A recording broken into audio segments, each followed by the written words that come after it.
Čaká ma 10-kilometrový long run, ktorý pobežíme s Peťom.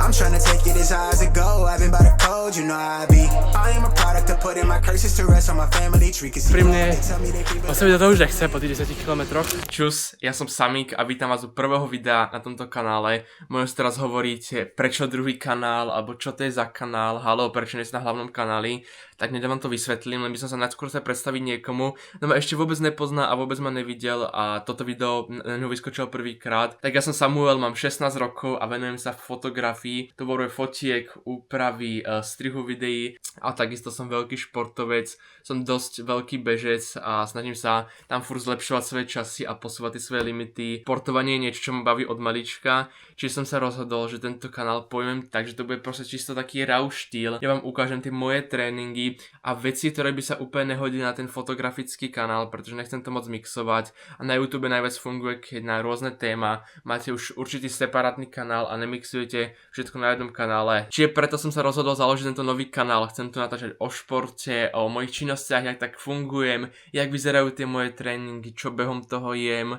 a jak celkovo nad tým premýšľam. Mňa osobne tieto videá strašne bavia sledovať, nie je to proste nejak extra preeditované, len čisto proste tie vaše myšlienky a to zdieľate vlastne s tým publikom, čo možno najviac autenticky a to práve na tomto kanále chcem. A nič stávajúce, čo je teraz sa nemení a iba vám pridávam ďalšie videjko prostredníctvom takýchto raw vlogov alebo mojich tréningových dní. Každopádne o čo pôjde dneska? Máme útorok 10. marca, máme niečo po 8 hodine ráno.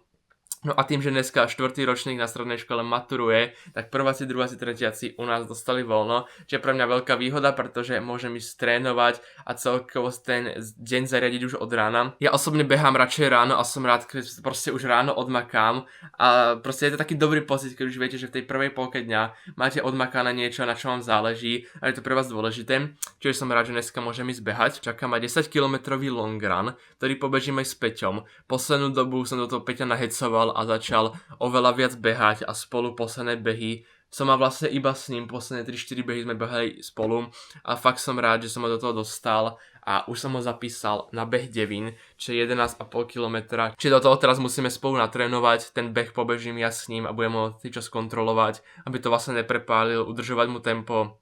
A ten beh si pôjdeme čisto iba užiť. Peťo má taký cieľ, že by si to dal pod hodinu, tak uvidíme, ale budeme držať palce a fakt teraz trénujeme 3-4 krát týždenne, s ním behávam, čiže fakt dáva do toho dosť a budem mu držať palce. Čiže dneska dám s Peťom 10 km, no a potom ja si ešte pôjdem nabehať nejaké 3-4 km už v nejakom vyššom tempe. V tom tempe, v ktorom by som chcel potom bežať nejaký ďalší závod, o ktorom si povieme v priebehu videa, pretože apríl nebude iba beh Devín, ale predtým ma bude čakať ešte jeden závod, kde už pôjdem na čas a chcem tam urvať svoje PR-ko, ale o tom vám poviem neskôr v videu. Čiže tam sa zhruba nejaké 3-4 km v tom tempe, v ktorom by som chcel bežať ten závod ideálne.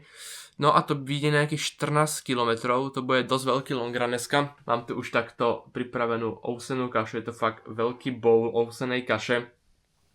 Ešte to není posledné jedlo pred tým behom, pretože pôjdeme behať až neskôr okolo 10. Potom pred tým behom dám ešte fakt nejaké rýchle sacharidy, nejaké biele pečivo, nejakú makovku, uvidíme čo zrovna budem doma mať. Som fakt nabitý a v priebehu behu mám plán, že by som si dal nejaké 2-3 gély, no 3 gély už je veľa, maximálne 2 gély si dám v priebehu behu, jeden tak v polovici a druhý potom pred tými intervalmi. Nech mám na to energiu. Inak čo sa týka nejakej suplementácie, tak po raňajkách si dávam túto C vitamín a ešte D vitamín, ktorý mi momentálne došiel a C tu len tiež posledné 2 tabletky, čiže to si musím potom doobjednať. No a potom večer dávam magnézium a zinek a inak viac menej už tam nič nedávam, predtým som dával ešte kreatín, ale aktuálne ho teda neberiem a beriem iba tieto 4 základy, C, D, magnézium a zinek, magnézium, zinek pred spaním a C, D, vždycky po jedle a jak sa na to spomeniem väčšinou ráno po raňajkách, niekedy ak na to zabudnem a ponáhľam sa už do školy, tak potom po obede. Ale jo, ja si tam rovno aj C vitamín už, nech na to potom nezabudnem, krásne 2 tabletky, obzvlášť teraz, keď sa zmenilo to počasie a je raz teplo, raz je zima, tak fakt odporúčam to C dávať. Môže vám to pomôcť predísť nejakej treba nešťastnej chorobe. Vitamíny máme, Dčko snáď už do večera zohnám a budem ho potom môcť dať po nejakom jedle. Máme nejakú polhodinku, než sa stretnem s Peťom a pôjdeme behať. No a toto je nejaký môj posledný pre-workout pred tým behom, dám si to vždycky pred takýmto nejakým intenzívnejším tréningom, alebo nemusí to byť ani intenzívnejšie, skôr pred takýmto behom, cyklistikou, kde toho veľa vypotím a samotná voda dosť často nestačí, tak preto si práve vždycky to nesypem nejaké elektrolyty, no a mne sa teda osvedčili tieto od Davidalu, od Jim Beamu, Tempo Hydrate, má to skvelú chuť a čo som skúšal aj tie predtým elektrolyty, tak tieto zatiaľ mi chutia najviac a je to proste mega jednoduché, už máte proste v tom balení 20 sáčkov, iba ho otvoríte, nasypete do vody a môžete hneď piť a máte proste tú jednu dávku, ktorú potrebujete a zároveň vám bohate stačí. No a jo, ja sa to vypijem a už sa pomaly obujem. Idem vám ukázať moje nové boty ešte, čo som si na behanie kúpil. Ja som bol dlho Team Nike a všetko som vlastne od Nike. No a teraz som prvýkrát skúsil zobrať niečo od Adidasu a sú to tieto Adidas Adizero Evo SL. Tieto boty som videl u každého jedného bežca, čo v nich behal. A som si povedal, že ich musím aj ja skúsiť, otestovať, či mi sadnú a sadli mi a už som v nich behal v nedeľu a musím povedať, že lepšiu mäkkú botu, alebo proste ak to vám krásne drží tú nohu, že idete rovno, nevytáčate nejak chodidla dovnútra, do strany, je insane a mega mi tie boty sadli, tak ich teraz zoberiem na ten easy beh a potom aj na ten trošku tempový. Nemajú v sebe karbon, či to sú viac menej také univerzálne boty, môžete ich mať aj na tieto easy behy, potom aj na trošku tempa a fakt nič s tým nepokazíte podľa mňa a som zatiaľ s nimi mega spokojný. Uvidíme, jak sa mi dneska osvedčia.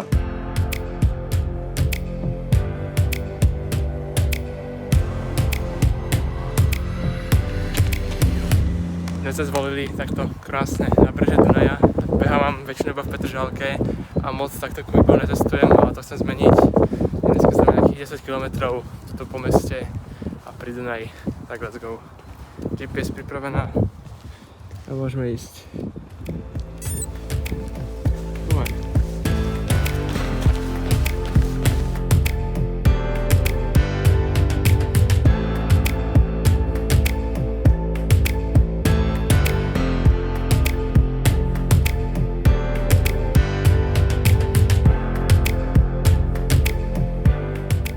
Máme si prvý gel, máme okolo 7 km a sa blížime pomaly k tomu koncu. Odprovodíme 10 km a potom ešte tie 4. Každopádne prvý gel, nech máme ešte na tú energiu, pretože 13-14 km není úplne málo.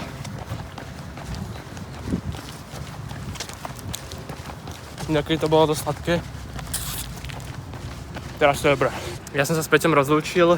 Máme aktuálne 10,5 km a dám si ešte 3,5 km, nejaké to tempo od tých 14 a potom keď tak ešte nejaký 500 metrov výklus.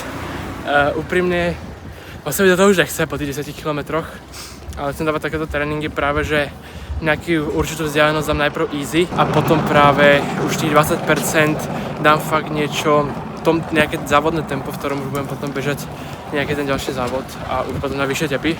Čiže to je práve dneska, nejakých 10,5 km bolo úplne easy tempo, tepovky okolo 140. A teraz sme na Dražďaku, na Hradzi a ideme to vyťahnuť najväčšie tepy aj najväčšie tempo. Hodina 8 a 3,5 km predo mnou. Tak, let's do this. Okolo 4,30 tempo.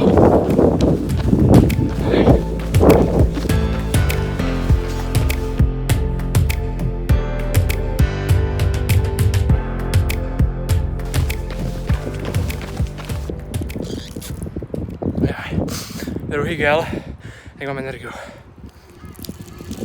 Hodina 30 a 15,8 km. A trošku som dostal reality check pri tom tempe 4,30, tých 3,5 a 4 km, že ešte treba to trošku dotrénovať, pretože v apríli vám teraz poviem, ma čaká 10 km beh, ČSOB z Matony 10 km, no a tam mám cieľ to zabehnúť po 45 minút, čo je práve tempo tých 4.30, 4.25 ideálne v rezerve.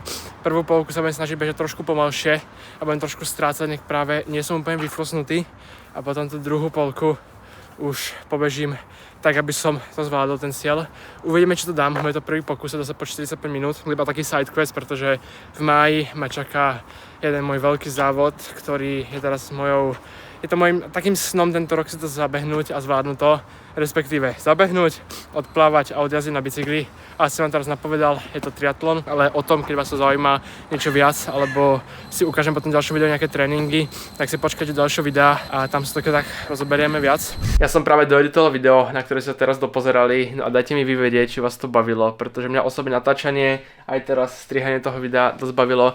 Je to taký raw štýl, ukazujem vám proste tú realitu, jak vyzerajú tie moje bežné dni, jak trénujem, jaké mám proste tie konkrétne tréningy, čo tam robím, aké mám tie veľké objemy a celkovo to je taký proste raw štýl, ktorý ja sám sledujem a som si povedal, že prečo to nevytvoriť. Mám v pláne natočiť nejaké ďalšie epizódy a keď to mňa baví, tak to proste viem točiť a nejak to sleduje buď 10 ľudí alebo 1000 ľudí, hej, mne je to asi u tohto kanálu mi to je nejak jedno, proste točím to hlavne pre seba, aby som nejak dokumentoval tú svoju cestu a nejak extra čísla od toho asi nepotrebujem, proste baví ma to a to je pre mňa konec koncov to hlavné. No a jo, ja neviem, čo by som tu ďalej povedal, ja ďakujem, že si video dopozeráš sem, budem rád za like a odber, napíšte mi nejakú vašu spätnú väzbu do komentárov a uvidíme sa v nejakého ďalšieho videa. A ďalej sa majte čo možno najlepšie a čaute.